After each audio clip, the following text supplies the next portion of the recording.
Welcome to burning topic. భారత ప్రభుత్వం కరెన్సీకి సంబంధించి ఒక కీలకమైనటువంటి నిర్ణయం తీసుకుంది.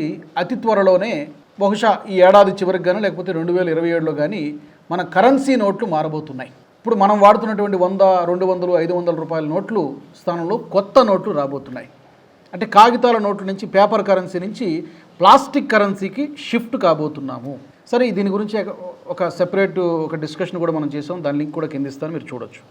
అయితే ఇప్పుడు డిబేట్ ఏంటంటే, చర్చ ఏంటంటే, ఈ కరెన్సీ నోట్లపైన కొత్తగా వచ్చేటువంటి కరెన్సీ నోట్లపైన గాంధీ గారి బొమ్మ ఉండదు అనేటువంటి చర్చ నడుస్తుంది. నిజానికి చాలా కాలం నుంచి ఉన్నటువంటి చర్చ ఇది. ఎందుకు వై ఓన్లీ గాంధీ గారు? గాంధీ మహాత్ముడు బొమ్మ ఎందుకే ఉండాలి? అతను ఒక్కరి బొమ్మ ఎందుకు ఉండాలి? ఉండడం తప్ప అని కాదు, తప్పుల గురించి పక్కన పెడితే వై ఓన్లీ గాంధీజీ? చాలామంది గొప్ప ఫ్రీడమ్ ఫైటర్స్ ఉన్నారు కదా, వాళ్ళని కూడా చేర్చవచ్చు కదా. అంటే క్రెడిట్ అంతా ఒక్కరికే వెళ్ళాలా, ఇదేంటిది అని చెప్పి చాలామంది రైట్ వింగ్ ఐడియాలజీ కలిగినటువంటి సంస్థలు, వ్యక్తులు కూడా క్వశ్చన్ చేస్తున్నారు. మరొకసారి కరెన్సీ నోట్లు మారబోతున్నటువంటి తరుణంలో ఇది డెఫినెట్గా చేస్తుంది ఆర్బీఐ. అఫీషియల్గా ఇంకా అనౌన్స్ చేయలేదు, కానీ డెఫినెట్గా రిజర్వ్ బ్యాంక్ ఆఫ్ ఇండియా త్వరలోనే ఈ ప్లాస్టిక్ కరెన్సీ లేదా పాలిమర్ బ్యాంక్ నోట్స్ అంటారు, ఇవి తేబోతోంది. ఇప్పుడు డిస్కషన్ ఏంటంటే, గాంధీ గారు చిత్రం పెడితే పెట్టండి, కానీ వాటితో పాటు మరికొంతమంది ఉన్నారు కదా, సుభాష్ చంద్రబోస్ గారు, ఎందుకు మనం ఆయన ఇమేజ్ని పెట్టకూడదు కరెన్సీ నోటు పైన? వీర్ సావర్కర్ గారు ఉన్నారు, ఎందుకు పెట్టకూడదు? భగత్ సింగ్, దేశం కోసం ఉరికంబాన్ని ముద్దాడినటువంటి మా వీరుడని మనం చెప్పుకుంటాం, భగత్ సింగ్ ఫోటో ఎందుకు పెట్టకూడదు? అల్లూరి సీతారామరాజు ఎందుకు పెట్టకూడదు? ఏపీజే అబ్దుల్ కలాం గారు, గొప్ప సైంటిస్ట్, ఆయన ఫోటో ఎందుకు పెట్టకూడదు? వాళ్ళు చేసినటువంటి సేవలేంటి? పోనీ ఓన్లీ ఫ్రీడమ్ ఫైటర్స్ అనుకున్నా కూడా ఎంతోమంది ఉన్నారు, పదుల సంఖ్యలో ఉన్నారు. అన్సంగ్ హీరోస్ అయితే లెక్కే లేదు. ఇప్పుడు నేను కొన్ని పేర్లు మాత్రమే చెప్పాను, భగత్ సింగ్ అని, వీర్ సావర్కర్ అని, సుభాష్ చంద్రబోస్ అని, ఇట్లా గొప్ప ఫ్రీడమ్ ఫైటర్స్ ఎంతోమంది ఉన్నారు కదా. Why only Gandhi? కొన్ని నోట్స్ మీద గాంధీ గారి ఫోటోలు పెట్టండి, కొన్ని నోట్స్ పైన మిగతా నాయకులు, గొప్ప నాయకులు ఫోటోలు పెట్టండి, ఎందుకు పెట్టకూడదు? ఇప్పుడు ఇదే డిస్కషన్ జరుగుతుంది. కేంద్ర ప్రభుత్వం, ఆర్బీఐ కూడా ఈ దిశగా ఆలోచిస్తున్నట్టుగా కనబడుతోంది. మరికొన్ని హిందూ సంఘాలు మరొక వాదన కూడా తీసుకొస్తున్నాయి. అసలు వ్యక్తి కేంద్రంగానే ఎందుకు ఉండాలి?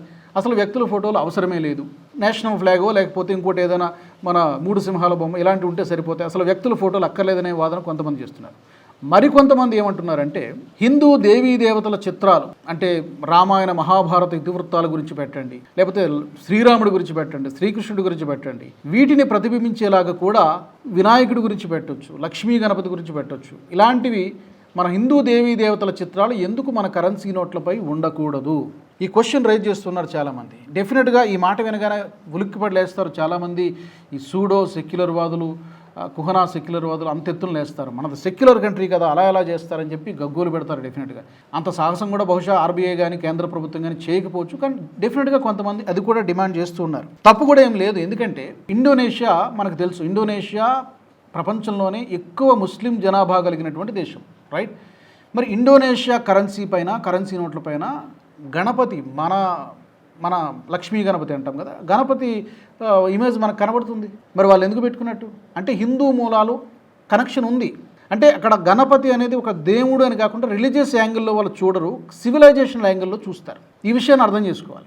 ఎందుకు ఇండోనేషియా కరెన్సీ పైన ఉంటుంది గణపతి, మన విఘ్నేశ్వరుడు తాలూకా చిత్రం? ఈవెన్ కంబోడియాలో కూడా, అక్కడ కూడా లక్ష్మీదేవి ఫోటోను, గణపతిదేవి ఫోటో అక్కడ కూడా ఉంటుంది. సో ఆయా దేశాల్లోనే కొన్ని ముస్లిం కంట్రీస్లోనే మన హిందూ దేవీ దేవతల చిత్రాలు ఉన్నప్పుడు మనం ఎందుకు పెట్టుకోకూడదండి? ఇది కదా క్వశ్చన్. బట్ చేస్తారా లేదనేది తర్వాత సెకండరీ.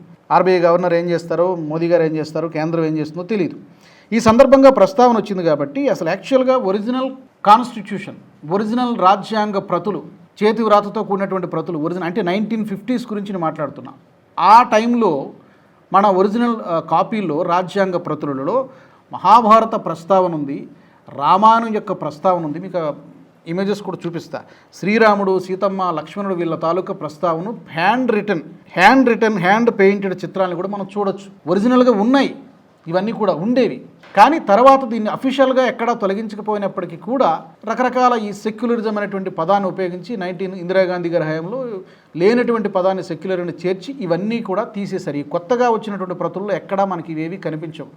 మన ఈ శ్రీకృష్ణుడు కానీ, మహాభారతం, ఈ మహారామాయణం ఇవేవి కూడా కనిపించింది. ఎందుకంటే మనం సెక్యులర్ కంట్రీ కదా, మనం ఇవేమీ పెట్టకూడదు, మనం అందరికీ సమప్రాధాన్యత ఇవ్వాలి, మతం అనేటువంటి కాన్సెప్ట్ని మనం అసలు తీసుకురాకూడదు రాజ్యాంగంలోకి అని చెప్పి అప్పట్లో ఇందిరాగాంధీ గారి హయాంలో జరిగినటువంటి ఇది కుట్రందమా ఏమంటారో మీరే పేరు పెట్టాలి మొత్తానికి. సో ఇప్పుడు మరొకసారి మోదీ సర్కార్ ఆ ప్రయత్నం చేస్తుందా?